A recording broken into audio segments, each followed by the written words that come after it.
The self world is the small world. It's you watching you all the time. That's the self world. So whether that exists or not is a matter of perception and opinion. Then there's another version, which is the universal world, which is beyond the self world, or the small world, the world of fear. It's beyond that. See, the world of self-concern and, me and them, self and others, and so on. Relativity, right? Beyond that. So then there's the world of is. See, and there's a huge is world where everything is. Right? And the yogis say everything is the as it is. It doesn't have a name, so it doesn't have a self in particular, except that the no self could be considered a certain kind of self, which is the liberated self. I call it the free self. But it doesn't own anything. It doesn't see itself as anything, except everything. And so from there, we see that something else must be balancing this out. We can go about our lives balancing it out by being good in the presence of what is not so good, and balancing that out.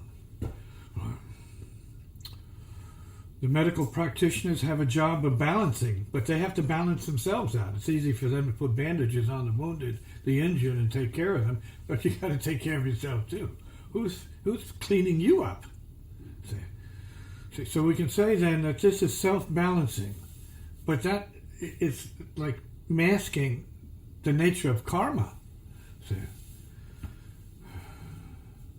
So there are some things that are karmically established that you need to burn or break down. That's why I emphasize the concept of the burn. Always here, already gone. That everything is dissolving all the time. There's no self. In particular, whatever you think is yourself is going to go. When your time comes, you're gone. So your idea of what it was that you were in that form is shattered. It's gone, blown away. What's left is something else, part of your intelligence, but you have to wait till you get there.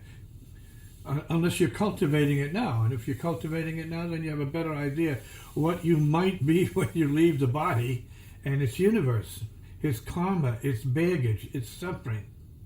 Right? It's self-created suffering. Ultimately, there is no label. So there's ultimately no self. But the mechanism that we call the psychological self is your enemy. It's not your friend. See? It's full of body identification, impulses, neuroses, confusion, right? Pain, suffering, everything dark, everything painful, and also everything light. See? The potential is there. And you reach a point of your evolving where light is no longer light. It's dark, but then ultimately it's light. Darkness is no longer darkness, it's light, but ultimately it's clear light, real light. We're going back to zero. See? Coming. So then, in terms of working with one's fear, should someone have some kind of fear that they're not going to go to the right place after they pass on? Well, that's a possibility. Be afraid of hell, right? Damnation, doom, and so on. But you can just know better to do better. So it's not about fear. It's about knowing, intelligent, let's say, referencing of that which you want to be living by or living from as an individual out here. You want to feel good. There are many ways to feel good. You got a lower form of feeling good, which is self-indulgence to no end, and you feel good until you blow up, right? You destroy yourself. Or feeling good because you're also attuned to the subtle things that are in terms of kindnesses and grace and gratitude and goodness, lightness of being, empty. There's also that option for people. Peace. Peacefulness, cultivating that.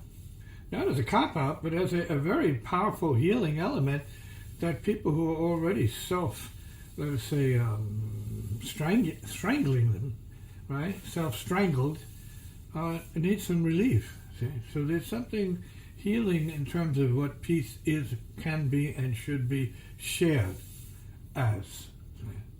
See? And that means openness, peace, the peace of being. See? Not using a hammer, a religious hammer, over the head of people and think that, well, that's what peace is because it's what they think it is. No, peace is undoing of suffering. See? That's like instant salvation, let's say. Self-recreation. See? Going beyond the form of yourself and being formless in nature in terms of who you are. You have no form. That might be a better option. Maybe there's more peace in being formless. I don't mean lost, being formless.